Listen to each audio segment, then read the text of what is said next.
Suomessa syntyy joka vuosi noin 100 miljoonan euron arvosta lääkejätettä. Jos lääkejätemäärää pystytään vähentämään, säästetään yhteiskunnan kustannuksia ja ympäristön kuormitusta. Apteekkariliitto teetti alkuvuodesta selvityksen, jossa lääkkeitä palauttaneilta asiakkailta kysyttiin, miksi lääkkeitä oli jäänyt käyttämättä. Noin 42% vastasi, että lääkettä jäi käyttämättä, vaikka he olivat käyttäneet sitä ihan lääkärin ohjeen mukaan.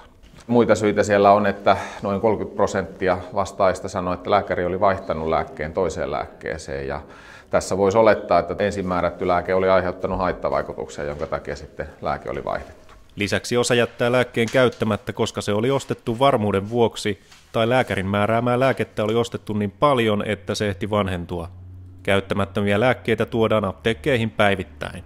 Kyllä päivittäin meille tulee lääkejätteitä, vaikka ollaan pieni apteekki. Ne on ensisijaisesti sellaisia hetkiä, kun siivotaan kuolinpesiä, on vanhukselta jäänyt lääkkeitä, tai sitten ihan normaalia kevätsiivouksia, jossa sitten asiakas on käynyt lääkekaappia läpi.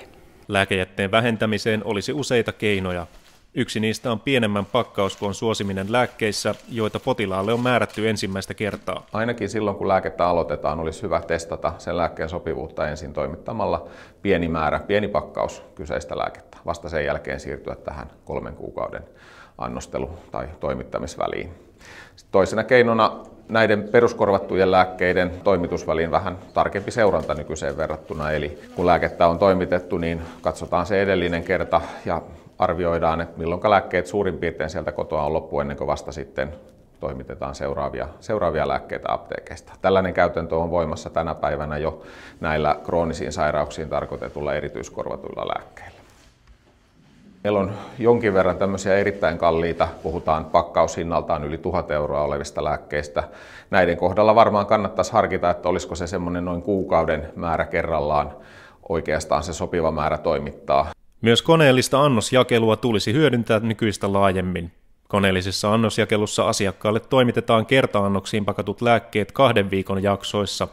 Annosjakelun aluksi asiakkaalle tehdään aina lääkehoidon arviointi. Suomalaisilta jää käyttämättä apteekista hankittuja reseptilääkkeitä vuosittain reilun 100 miljoonan euron arvosta. Yhteiskunnan osuus käyttämättömäksi jäävien lääkkeiden kustannuksista on kymmeniä miljoonia euroja vuosittain.